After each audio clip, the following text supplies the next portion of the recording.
the dawn of the 1700s, Philadelphia stood at the edge of promise and uncertainty, a young city still shaping its identity along the wide, tidal sweep of the Delaware River.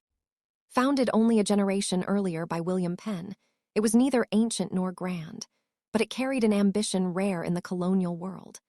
The idea that a city could be orderly without tyranny, prosperous without inherited nobility, and diverse without constant bloodshed. In the soft morning light, when mist rose from the river and settled over wooden wharves and brick chimneys, Philadelphia appeared modest.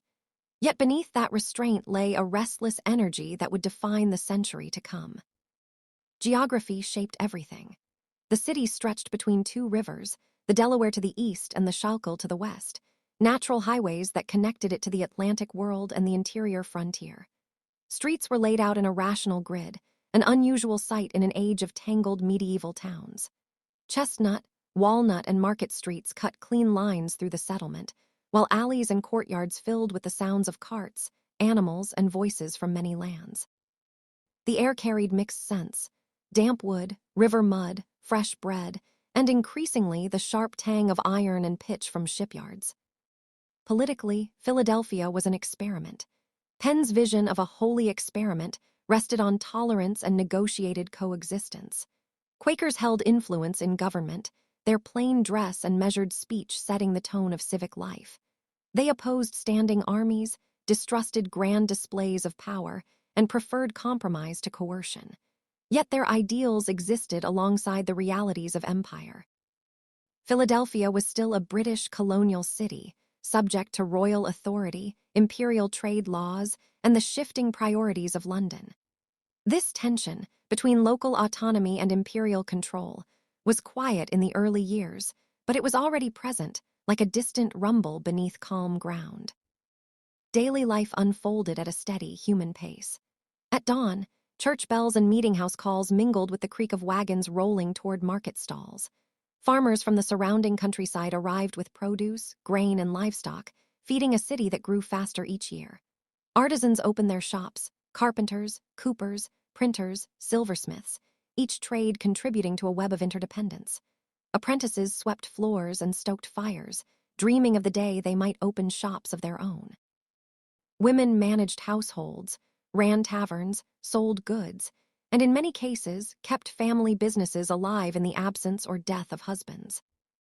Religion was woven deeply into the city's fabric. Quakers remained influential, but they were far from alone.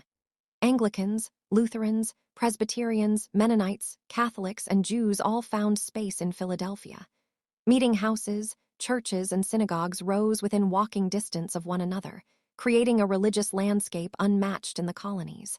This diversity did not eliminate conflict, but it fostered a culture of negotiation.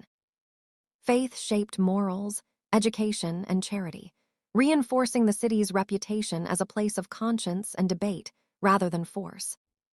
Trade brought wealth and risk in equal measure. Philadelphia's port grew busier each year, its docks crowded with ships carrying flour, timber, and furs outward, and manufactured goods, books, and news inward. Merchants tracked tides and markets with anxious precision, their fortunes rising and falling with distant wars and harvests they could not control. Enslaved Africans were part of this economy, their labor present in households, docks, and farms despite the city's reputation for moral progress. Their lives formed a quiet contradiction at the heart of Philadelphia's self-image, an unresolved moral debt that would linger throughout the century. The early 1700s were marked by optimism, but also by vulnerability. Fires threatened wooden buildings packed close together. Disease could sweep through crowded neighborhoods with little warning. Native nations still occupied lands beyond the city's edge, and relations, though often negotiated through treaties, were fragile. Philadelphia's growth depended on balance, between expansion and restraint, faith and profit, order and freedom. As the sun set each evening over the Schuylkill, casting long shadows across orderly streets, Philadelphia felt secure in its foundations. It was a city confident in its principles and quietly proud of its differences. Yet history rarely allows experiments to remain untouched. The forces gathering beyond its rivers, economic ambition, imperial rivalry, and the restless desire for self-rule, were already shaping Philadelphia's destiny, preparing it for a century that would test every ideal on which it was built. By the middle decades of the 1700s, Philadelphia had become the largest city in British North America, a thriving hub of people, ideas, and power. Its population swelled with immigrants from Germany, Ireland, Scotland, and beyond, each wave adding new languages, customs, and pressures. The city's streets grew louder, its markets more crowded, and its ambitions more visible. Prosperity was no longer a hope. It was a daily reality for many, though unevenly shared. Social life followed clear, if unofficial, lines. Wealthy merchants lived in solid brick homes, furnished with imported china, fine textiles, and books from London. They gathered in coffee houses to discuss trade, politics, and the latest pamphlets circulating through the colonies. Below them stood artisans and skilled workers, proud of their independence and deeply protective of their status. At the margins were laborers, servants, sailors, free black residents, and enslaved people, whose work sustained the city but rarely earned security. Power flowed through institutions rather than spectacle.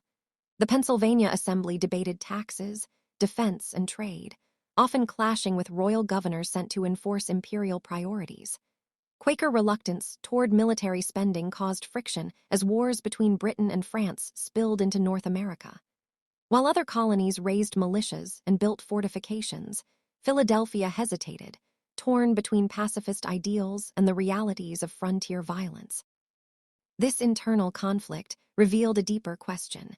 Could moral principles survive in a world shaped by war? Trade bound Philadelphia tightly to the Atlantic world. Ships arrived with news of European conflicts that could disrupt markets overnight. Flour exports fed armies and cities across the ocean, tying local prosperity to imperial wars. Wealth accumulated quickly, and with it came inequality. Charity schools and mutual aid societies emerged alongside debtors' prisons and crowded almshouses, reminders that success in Philadelphia was never guaranteed. Religion continued to shape identity and resistance. Revivalist movements swept through the city, challenging established churches and emphasizing personal faith over institutional authority. Preachers drew crowds that crossed class lines, unsettling traditional hierarchies.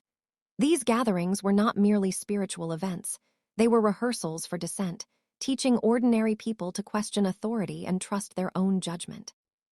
The press amplified these changes. Printers turned Philadelphia into a center of colonial publishing, where newspapers, almanacs, and political essays circulated widely. Ideas moved faster than ever before, carried by ink and rumor. Public opinion became a force, shaping elections and challenging governors. Literacy spread, and with it the expectation that citizens should understand and influence the decisions that governed their lives. Conflict was no longer distant. Frontier violence during imperial wars brought refugees into the city, their stories of raids and loss stirring fear and anger. Demands for defense grew louder, testing Quaker dominance in politics. Compromises were struck, principles bent, and Philadelphia began to change. The city that once prided itself on consensus now felt the strain of competing visions for its future. Yet daily life continued. Children learned trades, couples married and buried loved ones, ships sailed with the tides. Beneath political arguments and social tension, Philadelphia functioned because it had to. Its strength lay in adaptation, the ability to absorb pressure without breaking. By the late 1750s, however, it was clear that the city stood at the threshold of transformation.